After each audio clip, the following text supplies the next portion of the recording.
Hoje é dia 17 de setembro de 2019. Seguindo o nosso trabalho para construir a história de Brasília através dos seus personagens vivos, que conhecem como ninguém essa história, hoje eu vou ter a honra, vou ter o prazer imenso de entrevistar um dos principais ícones, aliás, um dos principais não, o principal ícone do jornalismo brasileiro. Eu estou falando do meu amigo Alexandre Garcia. Muito bom dia, Alexandre. Bom dia, Paulo. Pois é, quando você fala em Brasília, eu lembro do dia em que cheguei aqui, em 1976, vindo de Buenos Aires. Eu trabalhei lá por uns 3 anos pelo Jornal do Brasil, depois de ter sido sequestrado, ameaçado de morte e tal, eu aceitei vir para Brasília sem conhecer. E eu recordo que, quando entrei, saído do aeroporto, entrei no eixo rodoviário sul, e eu vi aquele panorama, aquela amplidão, aquele céu se encontrando com a terra no horizonte, né? Aquela ondulação assim tão suave do horizonte, eu me apaixonei, estou apaixonado até hoje, né? 43 anos depois, continuo apaixonado pela capital do Brasil. E para nós é uma honra ter você morando aqui na nossa capital, né? Você que é um ícone do jornalismo nacional e internacional, fez muitas N coberturas por esse mundo afora. A gente conhece um pouquinho a sua história. Cada vez que a gente conversa com você, você conta novas performances da história do Brasil. Mas, como nós estamos aqui em Brasília, estamos construindo esse documentário para os 60 anos de Brasília, eu queria que você nos contasse alguma coisa sobre Brasília, em especial, que essa semana é a semana do aniversário do Memorial JK e dos 117 anos da morte de JK. Eu queria que você contasse uma história sobre esse momento. Você lembra alguma? Pois é, dia 12 de setembro, JK faria 117 anos, né? E eu acho que ele foi, talvez, o maior estrategista. Aliás, na prática, ele foi um tático. Ele pôs em prática uma estratégia de 1891, quando foi promulgada a primeira Constituição da República, em que ficou estabelecido que a União reservaria 14.400 quilômetros quadrados no interior do país para a futura capital. Juscelino, desafiado por um eleitor, eu não lembro agora o nome, Tuniquinho, talvez, lá em Jataí, estava num comício, quando ele falou que iria cumprir a Constituição, que é uma coisa óbvia, né? Todo presidente tem que cumprir a Constituição, mas ele mencionou isso. Em Palanque se mencionam coisas óbvias também. O eleitor o desafiou para cumprir o artigo que havia reservado, né, desde sempre, em todas as constituições que foram feitas no Brasil, né, a última de 46, né, e então, na época, né, e ele disse que sim, que ele ia construir Brasília tal como determinava a Constituição. E construiu Brasília em apenas 3 anos. Né? Eu desafio, encontrem outro presidente cujo aniversário é lembrado todos os anos. E esse é lembrado, 117 anos de Juscelino. Lembrado por quê? Porque ele fez uma mudança estratégica no Brasil. O Brasil era um caranguejo preso ao litoral. Havia, claro, trabalho dos bandeirantes em São Paulo, né, 2 capitais planejadas, Belo Horizonte e Goiânia, né, que traziam o país para o interior. Né? Veio na pata do boi, veio no ouro, veio no café, né? Mas esse foi o maior movimento.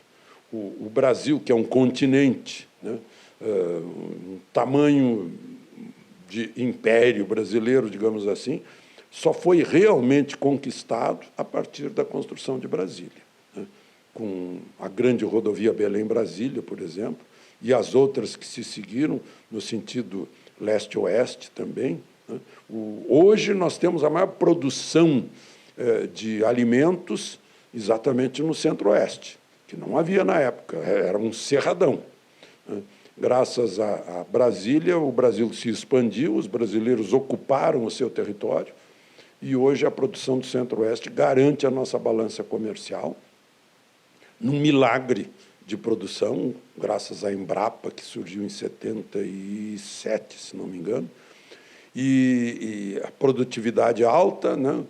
Mais um recorde de produção de grãos, por exemplo. Nós sextuplicamos a produção de grão, desde que eu cheguei a Brasília até hoje, multiplicou-se por 6 a produção de grão, que era 40 milhões de toneladas em 76, hoje são 240 milhões de toneladas, né? E a área plantada cresce pouco, ou seja, a produtividade cresce muito. Tudo isso se deve a um passo dado por Juscelino, que construiu essa capital em 3 anos.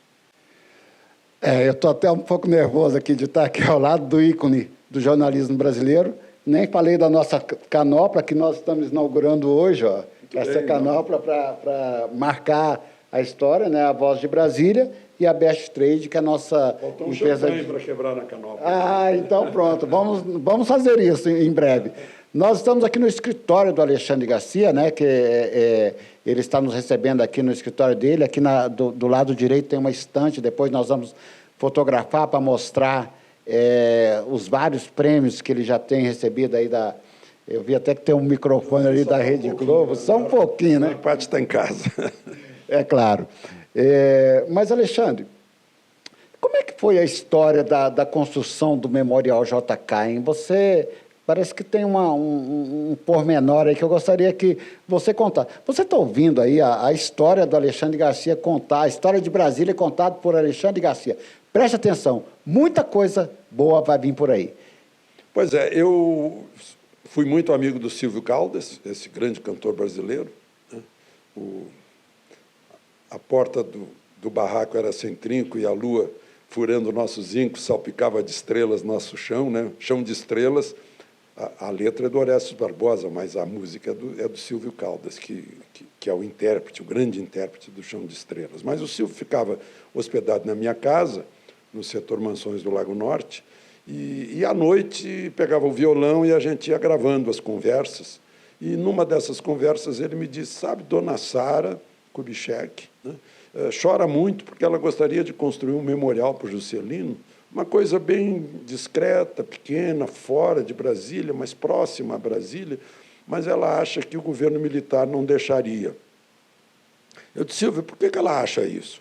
Porque Juscelino foi cassado, etc. Aí o Silvio me disse, olha, eu acho que se você me conseguisse que eu conversasse com o presidente Figueiredo, eu ia expor a ele essa ideia. Eu era subsecretário de imprensa do Palácio do Planalto. No dia seguinte, perguntei ao ministro Golbery se isso seria possível. Golbery foi falar com o presidente, voltou e disse, olha, pode chamar o Silvio aqui. O presidente está aberto para conversar sobre esse assunto. Eu lembro que o Silvio entrou no gabinete do presidente, ficaram lá dentro um tempão. Quando o Silvio saiu, ele disse, olha aqui, eu estou todo arrepiado. Eu disse, por que, Silvio? Porque o presidente disse que Dona Sara pode vir, pode conversar comigo sobre o memorial, porque está na hora de a Revolução corrigir um erro que cometeu em relação a Juscelino. E aí eu ainda disse, Silvio, agora você vai contar isso para a imprensa, né? Aí deu entrevista, foi marcado com Dona Sara, eu fui ao presidente, presidente, Dona Sara vem vindo aí, será que ela vai ter que se identificar para a segurança? Vai ter que passar lá pela segurança na entrada do palácio? Ele disse, não, senhor. Né? Avisa o Periaçu, que era o chefe da segurança, o coronel Periaçu, que ela é a dona da casa, ela não precisa pedir licença para entrar aqui, ela que construiu essa casa. Essa história tem nome e sobrenome, hein? Você está vendo aqui que o Alexandre, além de ser esse jornalista tão catedrático, né, ele tem a memória fantástica, lembra até do nome do segurança. Mas continue contando, tem uma coisa muito bacana. Você vai ficar impressionado com essas histórias. Aí, na hora marcada, eu fui ao estacionamento do palácio, esperar a Dona Sara e a conduzir para o gabinete do presidente. Ela entrou, claro, entrou como entrava o Niemeyer, que era o único que entrava sem gravata no Palácio do Planalto, né? E ela teve uma surpresa, porque quando entrou no gabinete do presidente, já a esperavam o presidente e o governador de Brasília, Aimé Lameson, né?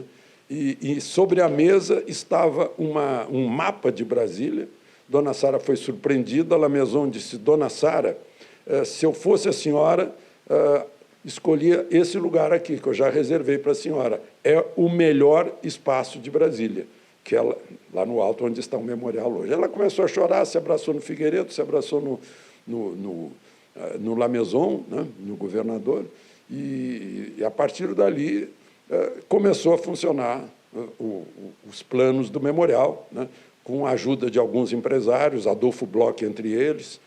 Depois eu fui trabalhar na Manchete, acompanhei isso, mas enquanto estava lá, aí a família Kubitschek se organizou para começar as doações para construir o memorial, era com dinheiro de doadores.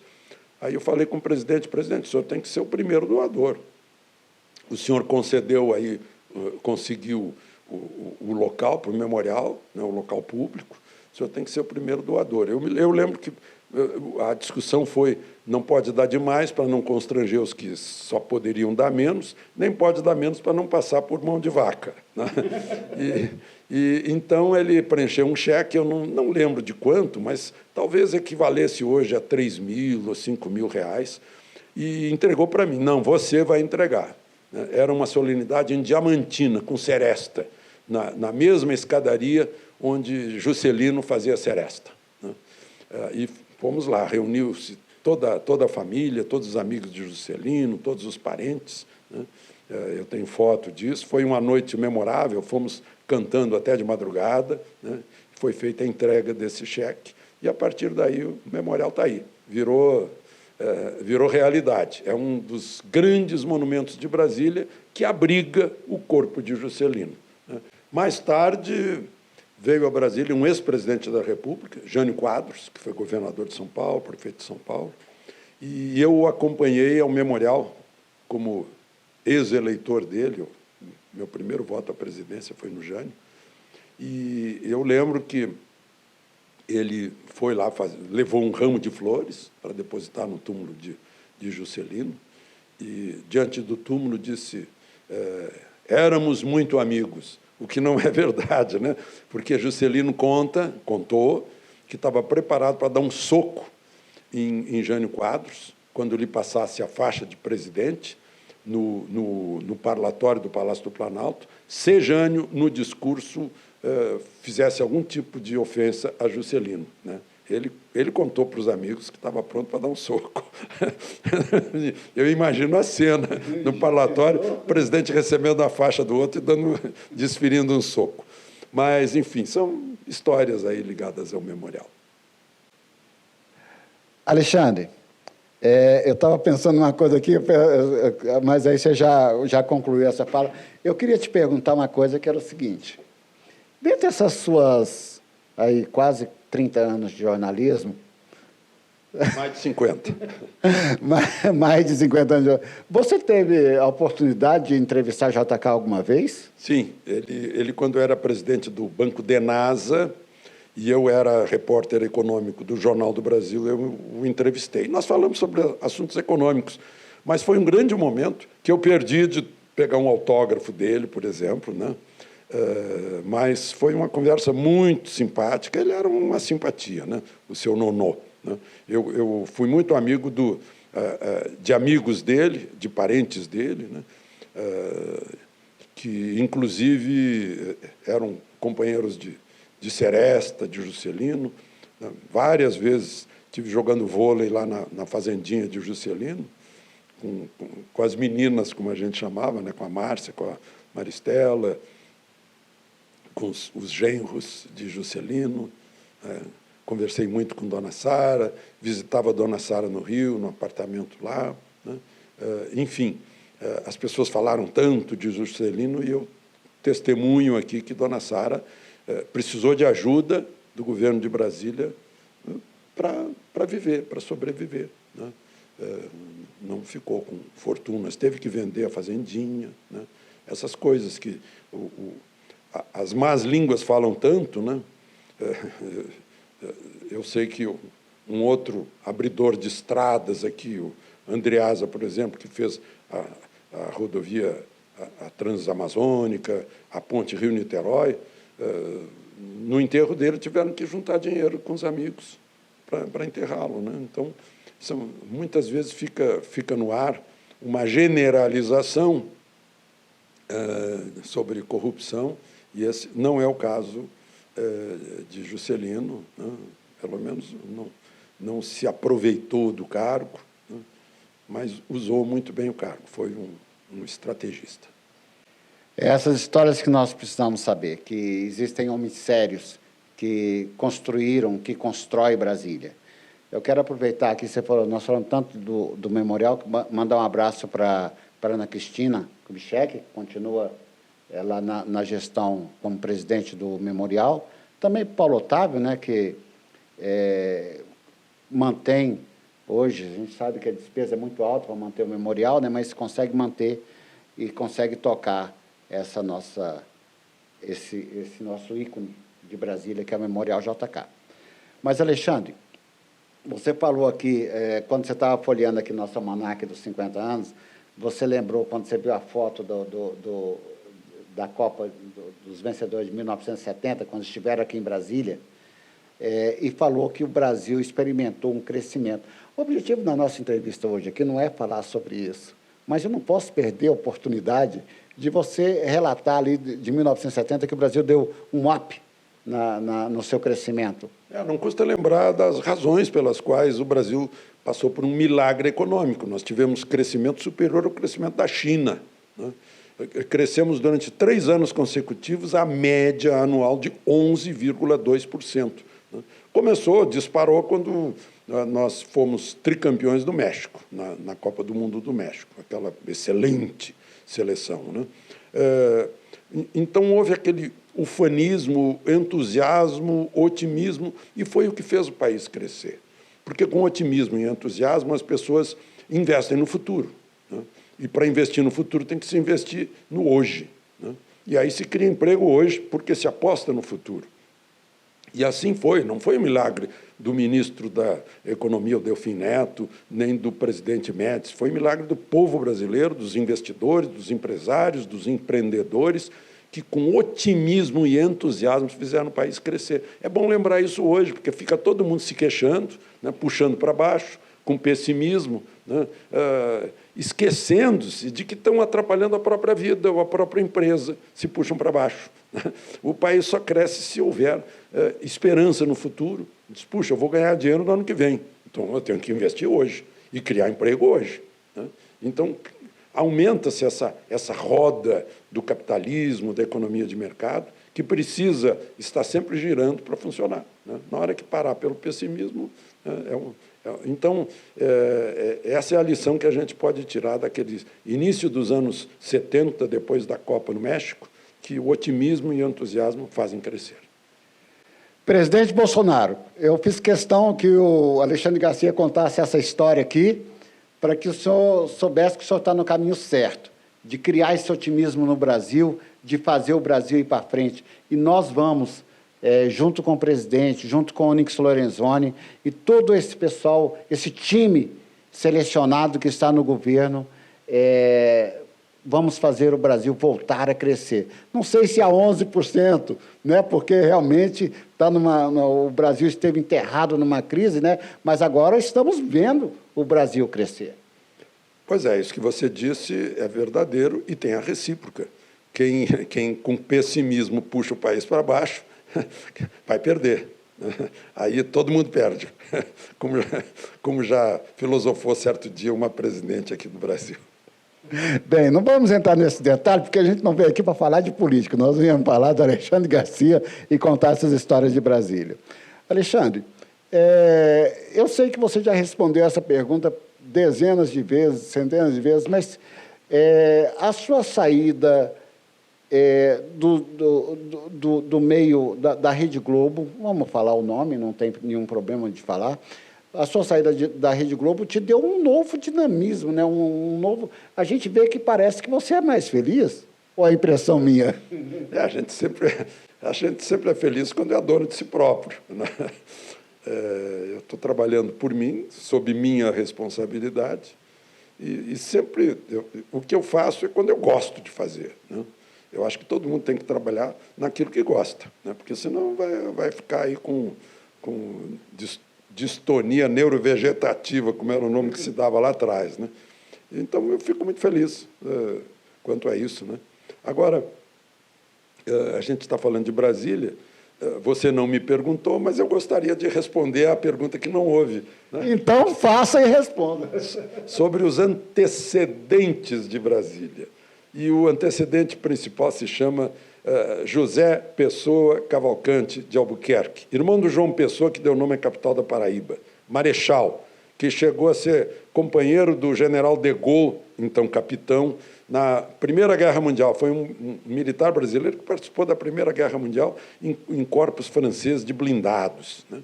E ele é um arquiteto nato, um sonhador nato, um planejador nato. Ele planejou Brasília.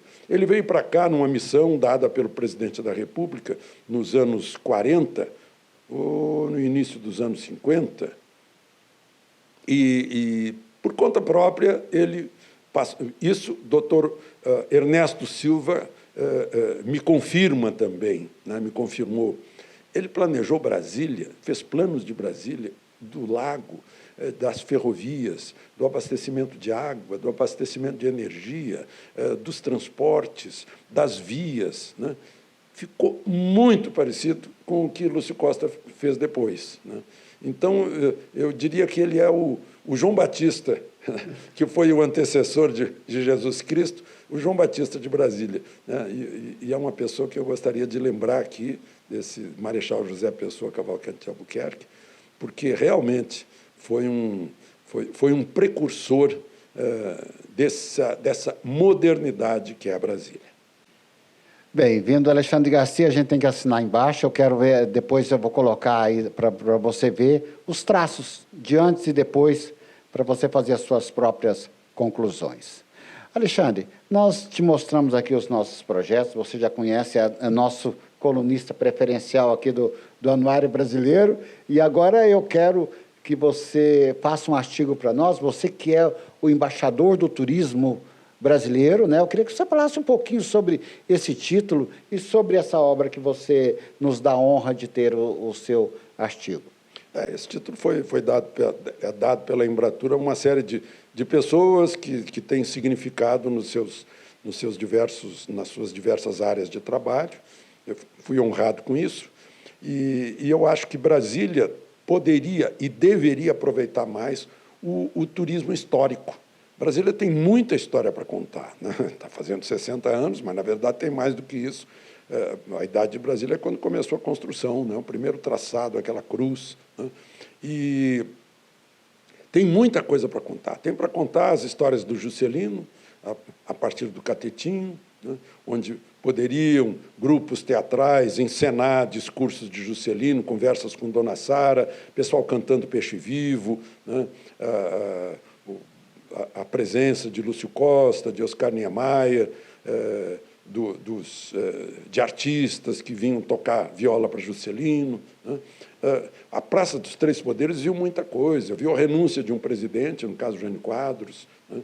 Viu a própria passagem da faixa de Juscelino para Jânio, viu a Revolução de 64, as tropas por ali, né? Viu os presidentes militares, a derrubada do ministro do Exército, quando mudou e começou a abertura, né? A chegada de Tancredo e Sarney, né? Dos demais presidentes, impeachment de Collor, impeachment de Dilma, né? O real, que, enfim, saneou a moeda brasileira, né? O governo interino de Itamar Franco, o governo Lula, o governo Dilma, o Temer. Tem muita história para ser contada para os jovens brasileiros, para as crianças brasileiras, histórias que podem ser encenadas por artistas, misturando arte com relato, né? Então, eu acho que Brasília tem muito a mostrar, além da arquitetura, que já se modernizou, né? A gente tem a arquitetura da época de Niemeyer, mas já tem a arquitetura dos grandes arquitetos brasileiros de hoje, que está aí. Brasília não para de crescer. Hoje é a terceira cidade do país, né? Como região metropolitana, né? É o terceiro aeroporto do país. né? É um aeroporto que tem uma vocação para ser um hub, ou seja, ser uma espécie de âncora de voos para a Europa, para o hemisfério norte, para os Estados Unidos, né? Reunindo, acolhendo todo o oeste, todo o centro-oeste, norte, né? Então, a vocação de Brasília ainda não está bem aproveitada, e eu vejo que já tem um potencial de hotéis, né, à disposição. Tem muito hotel em Brasília, tem muito restaurante em Brasília e tem muita história para Brasília contar. Eu acho que temos um grande futuro como cidade turística. Mandar um abraço para o nosso amigo Paulo Yang, lá do restaurante Soban, um restaurante coreano. Entrevistamos o embaixador da Coreia do Sul também. Olha, mas eu quero falar especialmente para a nossa secretária de Turismo, Vanessa, e para o nosso secretário de Cultura, o Adão Cândido. Ouviram, né? Ouviram. Não precisa falar mais nada, né? Vamos fazer o turismo cívico, político de Brasília, porque temos realmente uma história grande para contar. E o stopover, que algumas companhias aéreas já estão fazendo, né, pode ainda, se o aeroporto de Brasília transformar nesse hub que o Alexandre propôs aqui, ó, vamos ter um stopover fantástico aqui em Brasília. Mas, Alexandre, eu gostaria de ficar com você assim mais uns 3 dias conversando, porque eu sei que vou causar inveja a muita gente que está ouvindo, que gostaria de estar aqui te entrevistando também, mas Deus me deu essa honra e eu sou muito agradecido por isso. Mas nós estamos fazendo agora, fizemos o almanaque dos 50 anos, fizemos o anuário, né, há 21 anos que a gente faz o anuário, e agora estamos fazendo uma proposta cultural, né, que eu tive a oportunidade de te mostrar. Queria que você falasse um pouquinho para os nossos telespectadores sobre esse projeto, o que você achou, o que você aposta comigo aí nisso daí. Bom, posso dizer que o que eu vi, aquilo que você me mostrou, eu gostei muito, né? Essa obra dos 50 anos está excelente, né? Nas fotografias, na pauta, né? Nos temas que aborda. Então, faço votos de que outra obra sobre 60 anos, com todas as promoções, aí, envolvendo as pessoas, né? Em concursos de redação, de foto, etc., que isso aconteça com êxito, né? E a gente chega lá em 2020 para festejar os 60 anos de Brasília.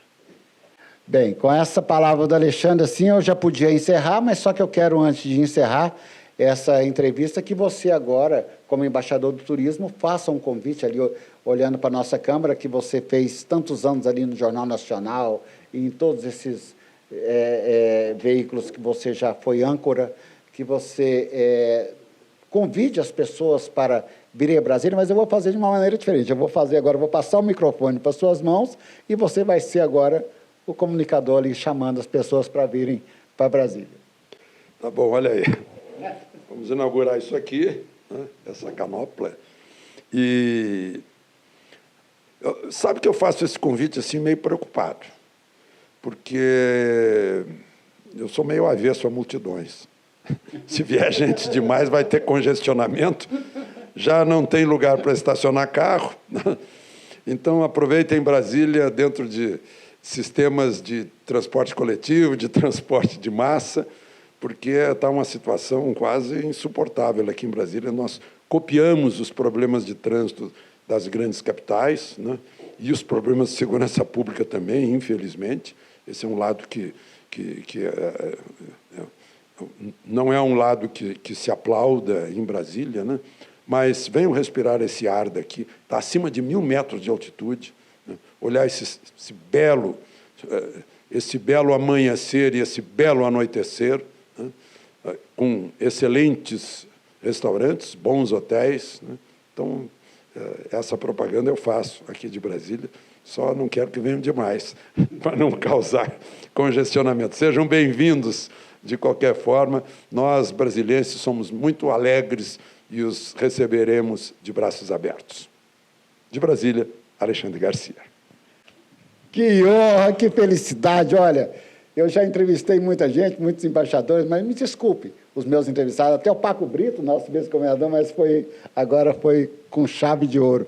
Me dá aqui agora, por favor. Esse aqui é um diploma que você vai receber, que eu vou poder te passar também, que é o diploma de honra ao mérito. A editora Voz de Brasília, Instituto Brasil de hoje, confere o presente diploma de honra a Alexandre Egres Garcia pela sua entrevista para o documentário Brasília 60 anos, um diamante lapidado. E eu vou assinar. Muito obrigado.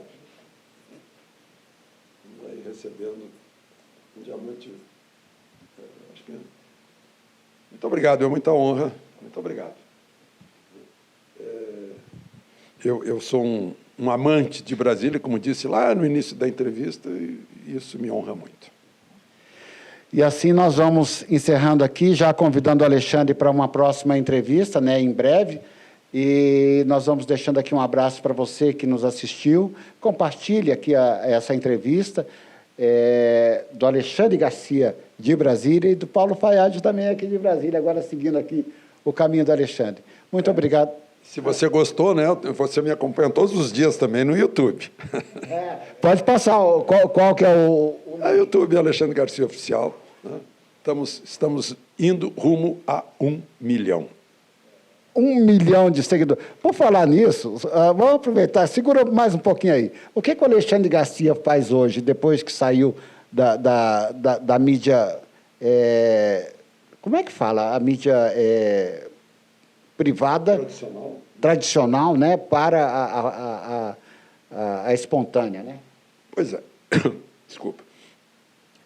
Você falou lá na nossa conversa anterior, falou sobre o livro Guinness.